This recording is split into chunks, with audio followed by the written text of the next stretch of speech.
Ազգային ժողովի մեծարգո նախագահ, հարգելի գործընկերներ, քանի որ պարոն Մանուկյանը շատ խոսեց անցյալի մասին եւ մեզ մեղադրեց անցյալը մոռանալու կամ ուրանալու մեջ, ես որոշեցի չմոռանալ անցյալը եւ հիշեցնել պարոն Մանուկյանի եւ Դաշնակցությանը մի քանի դրվագ։ Ես ուզում եմ հիշեցնել, որ այեւ որ Դաշնակցությունը այստեղ խրոխտ կերպով հանդես է գալիս որպես նվաճողական կազմակերպություն, 90-ականներին, երբ որ Ղարաբաղում հայկական կողմը տարածքային ձեռքբերումներ էր գրանցում, այդ նույն Դաշնակցությունը Երևանի փողոցներում միտինգներ էր անում այսօրերի նման եւ պահանջում էր այն ժամանակվա իշխանության հրաժարականը եւ այն ժամանակվա իշխանությանն էր ասում դավաճան։ Այսինքն, բայ եթե այդքան դուք տենց հողեր նվաճող եք, բա այդ ժամանակ ինչ էիք խոսում, այդ ինչ ցույցեր էիք անում այդ ժամանակ, կամ որ ասում է դուք հրաժարվում եք անցյալից, դուք հրաժարվում եք մեր ինքնությունից, հա։ Բա այդ երբ որ Թուրքիայի նախագահը գալիս էր Հայաստան-Թուրքիա ֆուտբոլային խաղը նայելու, այդ ցեղասպանությունը ուրացողներ, խեիք ծիծեռնակաբերդի լույսերը անջատում։ Այ Արարատը ուրացողներ, ինչի էիք հավաքականի մարզաշապիկից Արարատի պատկերը հանում։ Բայց սա դուք եք արել ձեր իշխանության ժամանակ, բա ուրացել եք, խեք ուրացել, հա։ Բա խեք ուրացել է, ձեզ թվում է մարդիկ մոռացել են։ Բախի եք դուք անցյալից հրաժարվում։ Ձեզ թվում է, որ այստեղ մարդիկ են նստած, ովքեր որ քաղաքական հիշողություն չունեն, չեն գալու ձեր երեսին ճպացնեն ձեր ապրած կյանքը։ Այդ ինչ անցյալից են, ուրացումից են խոսում, բա որ այսքան ասում ենք առաջին հանրապետություն, հանկարծ մեկին չթվա թե մենք Սիմոն Վրացյանին, Քաջազնունին, Խատիսյանին թիրախավորում ենք, ոչ։ Մենք ասում ենք այդ մարդիկ ժամանակի համար պրագմատիկ որոշումներ են կայացրել։ Բա խի եք ուրանում Սիմոն Վրացյանին, խի եք ուրանում Դաշնակցությանը, Քաջազնունուն, խի եք ուրանում Խատիսյանին։ Բա այդ մարդիկ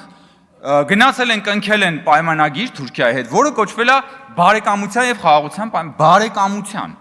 Հիմա եթե դուք մեզ մեղադրում եք Թուրքիայի հետ հարաբերություններ նորմանացնելը համարում եք դավաճանություն, ուրեմն դուք Խատիսյանին, Քաջազնունին, Վրացյանին համարում եք դավաճան։ Դուք ուրանում եք Խատիսյանին, Վրացյանին եւ մյուսներին, հետեւաբար դուք չեք իրական դուք ուրացել եք Դաշնակցությունը։ Դուք ուրացել եք Դաշնակցության արմատները։ Այստեղ նստածները դուք ընդամենը բռնազավթել եք Դաշնակցության բրենդը եւ եկել այստեղ նստել եք ու բան Դաշնակցությունից եք խոսում, բայց Դաշնակցության ժառանգությունը հենց Վրացյանն է, Քաջազնունինն է, Խատիսյանն է, մյուսներն է, դուք ի՞նչ կապ ունեք Դաշնակցության հետ։ Դուք մերկանցիլ քաղաքական խմբակ եք, որոնք որ ամենատարբեր այս րոպեական քաղաքական շահի համար պատրաստ եք եղել ծիծեռնակաբերդի լույսերը անջատել ու այսօր եկել եք ցեղասպանությունից եք խոսում, մեզ էլ մեղադրանքներ եք հնչեցնում։ Արարատից մենք ենք հրաժարվել, ասում եմ խեք շապիկից հեռացրել բանը, երբ որ Աբդուլլա Գյուլը եկել էր Հայաստան։ Հեսա լիքը բաներ եք ասել կանադառնա։ Հա, Գեգամ Մանուկյանը ասում է, ցիտում է իր ելույթից.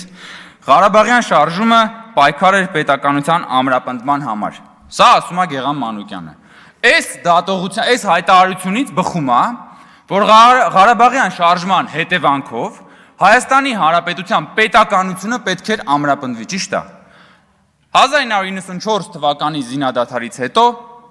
ընդամենը 2 տարի անց Հայաստանում սկսվեց ընտրակեղծարարության մեխանիզմը, առաջին անգամ կեղծվեցին ընտրությունները։ Կարճ ժամանակ անց Հայաստանում տեղի ունեցավ հեղաշրջում հենց իրենց ղեկավարի ուրեմն կողմից եւ ակտիվ մասնակցությամբ։ Այսինքն, երբ որ մենք խոսում ենք պետականության ամրապնդման մասին, չենք կարող խոսել ընտրակեղծարարության մասին, ժողովրդի կամքը գողանալու մասին, ժողովրդին բռնանալու մասին։ Իսկ հա ձեր ղեկավարի իշխանության տարիներին Հայաստանում սկսվեց մի իսկական արյան բաղնիկ քաղաքական սպանությունների։ Ես հիմա ուզում եմ կարդամ, միա դուք ասեք, տենց պետականությունն եք ամրապնդվել են եւ մամուլում ու տարբեր բաներում շրջանակներում ձեր ղեկավարի իշխանությունը բնորոշվել է որպես արյունոտ տասնամյակ։ Եվ ահա թե ովքեր են եղել գոնե մի մասը այդ զոհերի։ Հենրիկ Խաչատրյան, Հայաստանի Հանրապետության գլխավոր դատախազ, սպանվել է հրազենից իր աշխատասենյակում 1998 թվականի օգոստոսի 6-ին։ Արամ Կարապետյան, Հայաստանի Հանրապետության տրանսպորտի նախկին դատախազ, սպանվել է կրկին ձեր ղեկավարի իշխանության տարիներին։ Վարամ Խորխորունի ՀՀ պաշտպանության փոխնախարար գնդապետ սպանվել է 1998 թվականի դեկտեմբերի 10-ին իր բնակարանի շքամուտքում հրազենից, սպանությունը բացահայտված չի։ Արծրուն Մարգարյան, Հայաստանի Հանրապետության ներքին գործերի փոխնախարար, սպանվել է 99 թվականի փետրվարի 9-ին պաշտոնական վարկածով 2 կրակոցով։ Ինքնասպանություն է գործել, մի անգամ կրակելով գլխին, մի անգամ սրտի շրջանում։ Վազգեն Սարգսյան, Հայաստանի Հանրապետության վարչապետ, սպանվել է 99 թվականի հոկտեմբերի 27-ին Ազգային ժողովի դահլիճում։ Կարեն Դեմիրճյան, ԱԺ նախագահ, Հայաստանի ժողովրդական կուսակցության նախագահ, սպանվել է 99 հոկտեմբերի 27-ին։ Յուրի Բախշյան, ԱԺ փոխնախագահ, սպանվել է 99 հոկտեմբերի 27-ին։ Ռուբեն Միրոյան, ԱԺ փոխնախագահ, սպանվել է հոկտեմբերի 27-ին։ Լեոնարդ Պետրոսյան, ՀՀ օպերատիվ հարցերի նախարար, սպանվել է հոկտեմբերի 27-ին։ Արմենակ Արմենակյան, ԱԺ պատգամավոր, սպանվել է հոկտեմբերի 27-ին, Հենրիկ Աբրահամյան, ԱԺ պատգամավոր, սպանվել է հոկտեմբերի 27-ին, Միքայել Քոթանյան, ԱԺ պատգամավոր, սպանվել է հոկտեմբերի 27-ին, Պողոս Պողոսյան, Վրաստանի քաղաքացի, սպանվել է 2001 թվականի սեպտեմբերի 25-ին Առագաստ սրճարանում Քոչանի թիկնապահների կողմից ծեծվելու հետևանքով նախագահին պրիվետ ռոբ արտահայտությամբ ողջունելու համար, դաշնակցականներ։ Տիգրան Նաղդալյան, լրագրող, Հանրային հեռուստախորհրդի նախագահ, սպանվել է 2002 թվականի դեկտեմբերի 28-ին ծնողների տան շքամուտքի հրազենից, եւ սա մի մասն է։ Սենց եք դուք Ղարաբաղյան շարժման հետևանքով պետականություն ուժեղացրել։ Սենց եք ուժեղացրել։ Բա հաղթել էինք։ Բա հաղթանակից հետո պետքա լիներ ժողովրդավարություն, հաղթանակից հետո պիտի լիներ խաղաղություն, հաղթանակից հետո պետքա լիներ հանրային համերաշխություն, բա դրանից հետո քաղաքական քանի հատ սպանություններ եք իրականացրել։ Գլխատել եք պետությունը, դուք այսօր եկել խոսում եք պետականության ամրապնդումից, հաղթանակից հետո տնտեսա դուք ազգային հարստությունը մսխել եք հաղթանակից հետո, գույք պարտքի դիմաց են, մնացած ամեն ինչը, որ այսօր ապօրինի գույքի բռնագանձման օրենքով հենց դրա մի մասն է նույնիսկ հայցադիմումներով։ Բա հաղթանակից հետո ձեր երեքի նախագահների իշխանության օրոք Հայաստանից 1 միլիոն մարդ է արել, հեռացել անվերադարձ։ Բա Ղարաբաղյան շարժման տրամաբանական հետևանքը դա է եղել։ Դուք դա հենց սրա մասին ենք մենք խոսում։ Բա եթե Ղարաբաղյան շարժման հետևանքը պիտի լիներ պետականության ամրապնդումը, բա ինչ եք դուք արել այդ պետականության հետ։ Հետո եկել եք ստեղ ժողովրդին բան եք անում, վաճառում եք գավառական սենտիմենտալիզմ, բա գիտեք մենք հիշողությունը, սահմանները, նայեք հələ մի հատ ինչ է ասում։ Հերթական անգամ նվաճում է քաղաքական անմեղսունակության Էվերեստը պարոն Մանուկյանը։ Նայեք ինչ է ասում։ Մեղադրելով մեզ եւ որ մենք պաշտպանում ենք Հայաստանի ինքնիշխան սահմանները եւ Հայաստանի ուրեմն նաեւ քարտեզը, որը վարչապետը ցույց է տալիս, ասում է, այսպիսով այս իշխանությունն ասում է, մոռացեք այն ամենը, ինչ դուրս է հայրենիքի քարտեզից։ Այսինքն դուք ինչ եք առաջարկում, որ այն ինչը որ Հայաստանի քարտեզից դուրս է, դրա հետ ինչ եք պատրաստվում անել։ Որն է ձեր առաջարկը։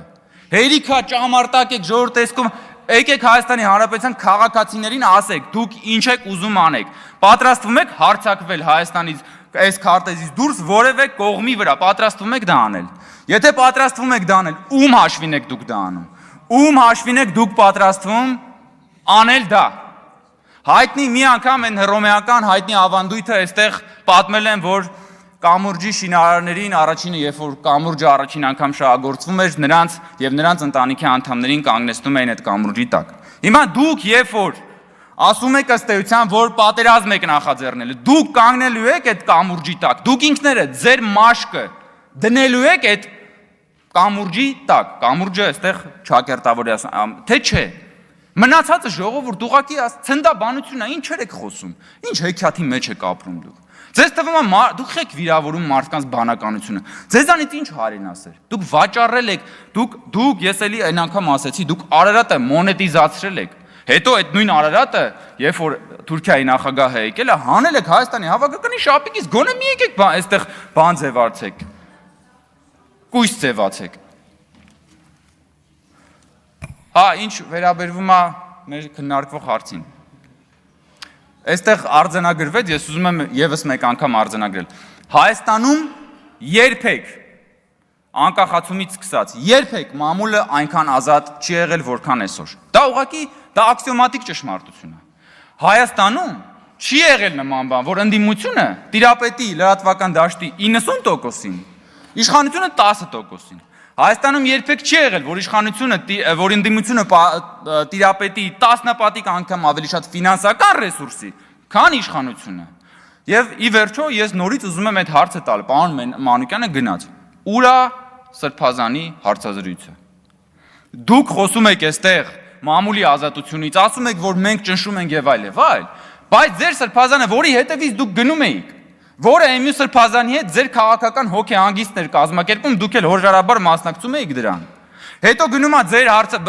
հերոստատեսությունում հարցազրույց է տալի, ձեր շեֆին մի երկու թթու բան է ասում, այդ մարդու հարցազրույցը բան է կանում։ Չնայած նայել մի եսի միշտ չի Ստալինն է սիրտ ուզում, դուք երևի իր սրտի հենց ուզած լրատվամիջոցներ, կետ չի հարցը, բայց դուք փաստացի ինքներդ խտրականության դիմում բանի նկատմամբ։ Եվ մի հատ ուրիշ ներողություն հիմա ավարտում, մի հատ ուրիշ պարադոքս կա, սիրելի գործընկերներ։ Ուրեմն այս ընդդիմությունը, խորհրդարանական ընդդիմությունը մեղադրում է իշխանությանը, որ իշխանությունը իրենց հետապնդում է, լցնում է բանտերը եւ չի թողում, որպեսզի իրենք քաղաքական գործունեությամբ զբաղվեն, եւ կան այլ ընդդիմադիր գործընկերներ, ովքեր մեղադրում են իշխանությանը, որ իշխանությունը իրենց չի լցնում բանտերը, չի բռնում, չի հետապնդում, որպեսզի իրենք քաղաքականությամբ զբաղվեն։ Եվ քանի որ այս երկու մեղադրանքն էլ կա, ես գալիս եմ այն համոզման, որ իշխանությունը ամեն ինչ անում է շատ ճիշտ, եւ իշխանությունը հիմնվում է սկզբունքների վրա։